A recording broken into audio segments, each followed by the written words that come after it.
كان نائب رئيس مجلس الامناء مع التربيه الاجتماعيه والمركز مديرتنا الجديده استاذه حسناء، نرحب بيها. احنا كلنا الان بنتكلم ده اهتمام على مستوى العالم كله بالنسبه للتغيرات المناخيه اللي بتحدث في العالم. طبعا انتوا كشباب صغير لازم يكون عندكم فكره، لان انتوا شباب المستقبل بتاعكم بالمواضيع دي، مش عشان احنا لا بنقول لكم كده، لا، لان ده لكم انتوا عشان المستقبل. يا مصر يا مصر. التعافي بالاخضر اذا في علاج. طب التغيرات المناخيه دي حصلت بايد مين؟ اكيد بايد الناس. اذا هم بايديهم اللي يشيلوا التغيير. هي اسباب تغيرات المناخ عشان نفهم مع بعض. دلوقتي احنا بنشوف كده لما بنمشي في الطريق الزراعي بنلاقي بعض الصوبات الزراعيه بيتزرع جواه محاصيل بتحتاج الى درجه بلاستيك حبس حراري في الشمس. بالظبط ده اللي بيحصل في الكره الارضيه. احنا دلوقتي بالاحتباس الحراري اللي احنا فيه كأن الكره الارضيه محاطه بالمشمع الكبير ده. الارصفه تمتص درجه الحراره، المباني العاليه تمتص درجه الحراره، السقوف بتاعت المباني الابراج العاليه دي بتمتص درجه الحراره، وبعدين بتيجي تخرجها مره اخرى. بيحصل ايه؟ بيحصل ان هي تحتبس، اشعه الشمس سقطت على الارض امتصتها وبتبدا المفروض تخرجها مره ثانيه. طب هي ما خرجتش ليه؟ لان ثاني اكسيد الكربون والغازات الدفيئه دول امتصوا كميه الحراره وحبسوها. كيف يتغير المناخ؟ هنشوف هنا دي كده رسم بياني بيكلمني هنا اكتر منطقه درجه حرارتها مرتفعه مين؟ هل الريف ولا المناطق السكنيه المتخططه؟ هل الارض تزداد سخونه ولا بتزداد برودة؟ بتزداد سخونه. يعني وجود اكسيد. شوف نركز في المعنى عشان كلنا ناخد بالنا منه. وقود اكسيد. وقود يعني بيطلع طاقه. احفور يعني جاي من بطن هل كل وسائل الطاقه دي سيئه؟ سيئه. بالمعنى اللي انا بقوله سيئه، لانها كلها بتطلع عوادم، بتطلع ثاني اكسيد الكربون وبتطلع غاز اسمه غاز الميثان. وبرضه الغابات دي مهمه جدا لانها بتمتص ثاني اكسيد الكربون. بنقضي على مساحه كبيره جدا من اللون الاخضر اللي هو بيمتص ازاي بتطلع غاز اسمه غاز الميثان. غاز الميثان ده هو يعتبر من الغازات الدفيئه. يعني ايه الغازات الدفيئه؟ يعني غازات درجه حرارتها عاليه جدا. ايه علاقه الشعب المرجانيه بالاحتباس الحراري؟ دلوقتي الشعب المرجانيه اصلا المفروض يبقى لونها اخضر. التحلق ده غذاء لمين؟ غذاء للسمك والكائنات الحيه اللي موجوده في البحار. طب نتيجه المتفجرات اللي بيركبوها دلوقتي في المحيطات عشان ياكلوا بقى السمك، درجه حراره المحيطات ارتفعت، وبالتالي قضى كمان على مين؟ درجه الحراره دي قضت على مين؟ هيحصل ايه لما درجه حراره المحيطات تحصل؟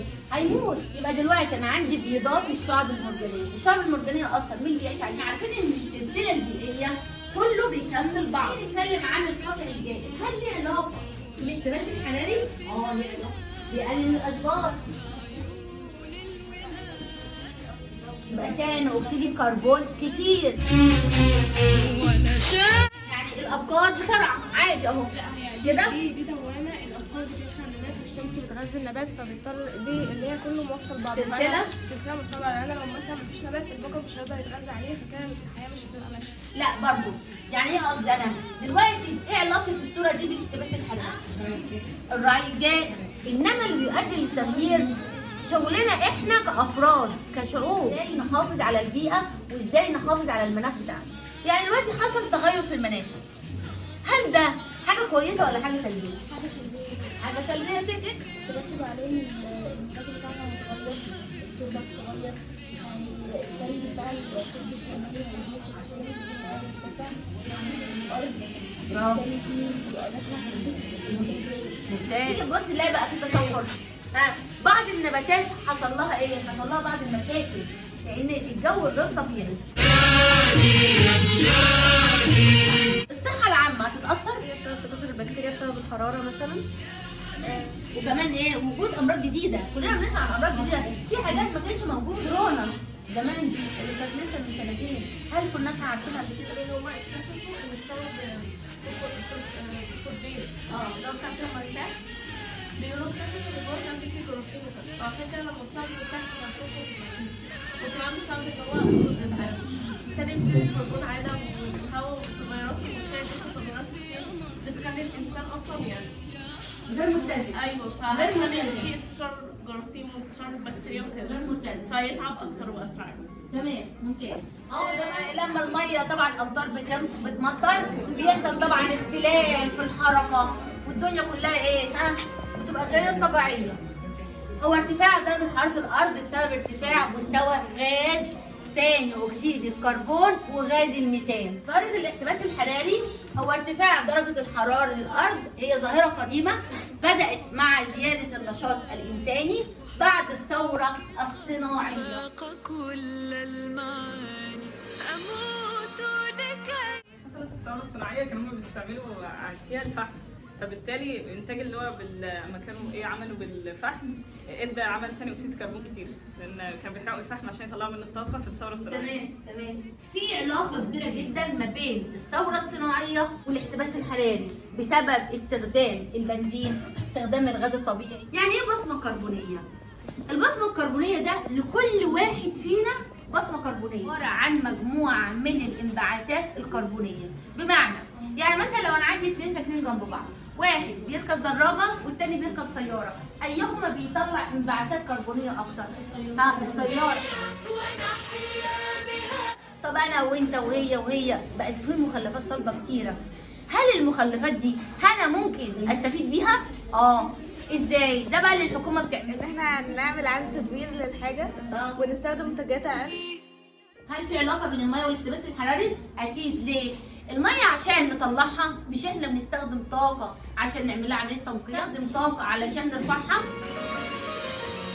الرئيس السيسي اصدر قرار ان هو يعمل اللي هي مبادره 100 مليون شجره علشان انها يزرع كميه كبيره من الشجر المثمر فنستفيد منه. اول حاجه عشان نخفف ونوقف الاحتباس الحراري وزياده فيه، وتاني حاجه ان احنا نستخدمه في اكل طبيعي مثلا ليمون. الغاز الاخضر ده يعني انا عايزه اعمل مشروع، ايه هي الشروط؟ اول حاجه ما استخدمش وقود يضر بالبيئه، المنتج اللي انا هننتجه لازم يكون بيعالج البيئه، ان لازم يكون المشروع اللي انا بعمله دوت مش هيعمل استنزاف للبيئه. يعني ايه تنميه مستدامه؟ تنميه مستدامه يعني انا استخدم خامات البيئه وما اجرفهاش. القطار الكهربائي معانا دي وعرضناها على طالبات برضه دي المشروعات القوميه. جميل جدا. بيقلل طبعا الطاقه وبيقلل الاحتباس الحراري. يبقى اذا هنا كافراد كشعوب نعقد المؤتمرات دي ليه؟ عشان ايه؟ عشان الاحتباس الحراري اللي هو ضر بالمناخ. ايوه. ما بقاش زي الاول، فقالوا ان احنا نزرع 100 مليون شجره عشان يبداوا ان هم يمتصوا غاز ثاني اكسيد الكربون ويدوا الاكسجين فيقلل الاحتباس الحراري، فيرجع المناخ زي الاول بقى. برافو. الحاجه الثانيه كمان توعيه. احنا كافراد هنبدا ايه؟ نتاثر. هنا في المدارس بنعمل المؤتمرات، بنعمل الندوات. اذا هنا الدول كلها مع بعضيها لما عملوا المؤتمر حطوا قرارات. يبقى انا مش هشتغل لوحدي، لا ده لازم كلنا نتعاون. الدول الناميه غلبانه مسكينه تقول احنا مالناش دعوه، احنا لا عندنا مصانع ولا عندنا صناعات ولا عندنا منتجات، ومش هي السبب في التغيرات المناخيه. ليها صناعات وليها طاقه وعماله تستخدم الايه المنتجات البيئيه. هذه الدول نفسها كضحيه للتغير المناخي. ايه الطاقه البسيطه؟ ايوه تمام.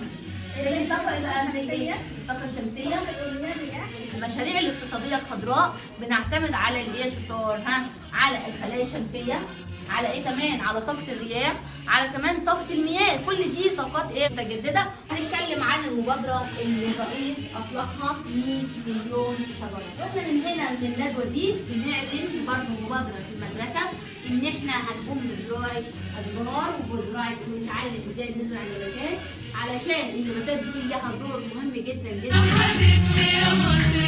ان شاء الله عن طريق زراعه النباتات هنتعافى، وان شاء الله هو هيجيب لنا الاكسجين. بس احنا دورنا ان احنا نزرع، احنا دورنا ان احنا ننشر الوعي، دورنا ان احنا نقلل البصمه الكربونيه، بحيث ان شاء الله يبقى الخطوه الجايه الجديده كلنا نزرع وكلنا بالاخضر يا شطار. بالاخضر نتعافى، بالاخضر نتعافى، لان الاخضر ده هو الوسيله الوحيده للخروج من التغيرات المناخيه والاحتباس الحراري. كلها مشروعات آمنة، مشروعات بتحافظ على البيئة. احنا عندنا الطاقة الشمسية، مشروع الطاقة الشمسية، مشروع بلدان، عندنا زراعات مساحات الفدان ونص مليون فدان في مصر هنا، عندنا زراعة نبات جوجوبا في بين البحر، محافظة البحر الأحمر ومحافظة صعيد مصر. كل دي والمساحات الخضراء دي كلها بتعمل على الحد من ظاهرة الاحتباس الحراري. المساكن المدن الجديدة كلها مساحات خضراء، كلها بيئة آمنة، فيها بتستخدم الطاقة الشمسية. عندنا مشروع القطار الكهربائي، كل المشاريع القومية اللي قامت بها مصر خلال العهد الرئيس السيسي كلها مشروعات آمنة. عشان نكافح تغيرات المناخ أول حاجة ننشر إيه؟ ننشر الوعي. ثاني حاجة السيطرة على استخدام الطاقة. والتعاون بين الأقسام هو اللي بينجح العمل. مبادرة فريق مدرسة الشهيد المقدم أحمد حسن غنيم، ازرعوا من أجل كوكب الأرض، بالأخضر نتعافى، تحت رعاية مديرة المدرسة الأستاذة حسناء حسين والأستاذة أماني شهادة والأستاذة سوري بيه. وأنا بحييكم لحسن استماعكم، وإن شاء الله